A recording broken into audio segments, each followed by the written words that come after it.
ଯାହା ଆମେ କଥା ଦେଇଥିଲୁ ଯେ ଏଥର ରବିରେ ଧାନ ସଂଗ୍ରହରେ କୌଣସି ପ୍ରକାର ଚାଷୀ ଅସୁବିଧାର ସମ୍ମୁଖୀନ ହେବେ ନାହିଁ, ସେଟାକୁ ଆମେ ପାଳନ କରିଛୁ।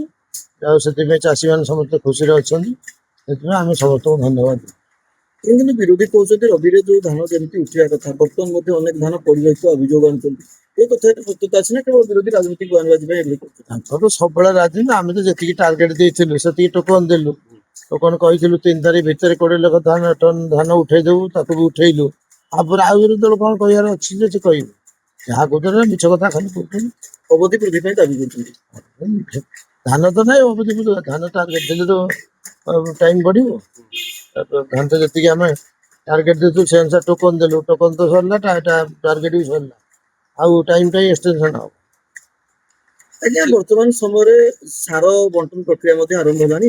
ରାଜ୍ୟକୁ କେତେ ସାର ଆସିଛି ଏବଂ କେତେ ବଣ୍ଟନ ହେଲାଣି? ଆର ବର୍ଷ ଯେମିତି ଦେଖାଇଥିଲା ଅଭାବୀ ଦେଖାଇଥିଲା ସାରର, ଏ ବର୍ଷ ସୁରୁଖୁରୁରେ ଦିଆଯିବ ତ ସେଥିପାଇଁ।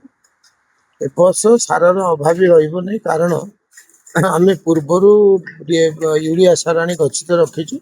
ପ୍ରାୟ ଅଧିକାଂଶ ପ୍ୟାକ୍ସରେ ସାର ଅଛି, ୟୁରିଆ ସାର। ଆଜିକା ଦିନରେ ଆମ କତିରେ ଷ୍ଟକ୍ 81,000 ଟନ୍ ସାର ଅଛି ଏବଂ ସାର ମଧ୍ୟ ଆହୁରି ଆସୁଛି।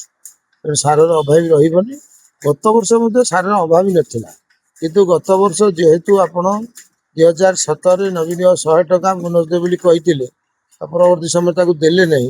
ଆମେ ଯେତେବେଳେ 800 ଟଙ୍କା ନିର୍ବାଚନର ଇସ୍ତାହାର ରଖିଥିଲୁ, ଲୋକ ତାକୁ ଗ୍ରହଣ କଲେନି। କାରଣ ସେଇ ଯୋଉ 100 ଟଙ୍କାଟା ତାଙ୍କୁ ଡର ହେଲା ଯେ ସେ ନବୀନ ତ 100 ଟଙ୍କା ଦେଲେନି, ବିଜେପି 800 ଟଙ୍କା କୋଉଠୁ ଆଣିଦବ।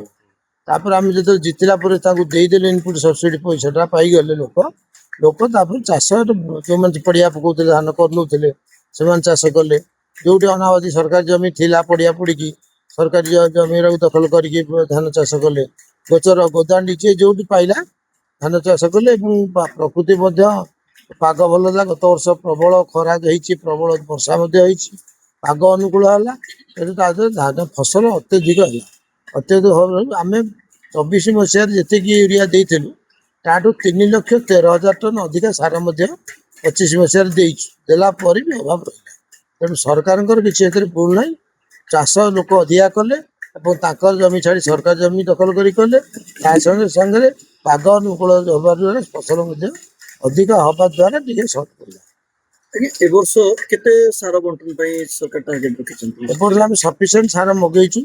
ଯେତେ ଆପଣଙ୍କର ସାର ଚାଷୀଙ୍କର ଦରକାର, ପ୍ରାୟ ଆମେ ଚେଷ୍ଟା କରୁଛୁ ସବୁ ଦେବା ପାଇଁ। ଆମ କତିରେ ବର୍ତ୍ତମାନ ସୁଦ୍ଧା ଆପଣଙ୍କର ୟୁରିଆ ଅଛି 80,669 ଟନ୍, ଆପଣଙ୍କର DAP ଅଛି 17,069 ଟନ୍, MOP ଅଛି 9,000 ଟନ୍, NPKS ଅଛି ଆପଣଙ୍କର 29,997, 30,000, SSP ଅଛି 250 ଟନ୍। ମତେ ସବୁ ପ୍ରକାର ସାର ଆମେ ରଖିଛୁ ଗଚ୍ଛିତ ଏବଂ ସାର ମଧ୍ୟ ଆସୁଛି। ସାର ତ ଏବେ ଦରକାର ୟୁରିଆ ହବନି, ଯେତେବେଳେ ଧାନ ଥୋର ବାହାରିବ, ଥୋର ହବ, ସେତେବେଳେ ଯାଇ ଦରକାର ସେଟା ହବ। ଆପଣ ଯାଇକି ସେପ୍ଟେମ୍ବର ମାସେ, ସେପ୍ଟେମ୍ବର ଲାଷ୍ଟ ଆଡ଼କୁ ହବ। ତେଣୁ ସେଥିପାଇଁ ବ୍ୟସ୍ତ କିଛି ନାହିଁ।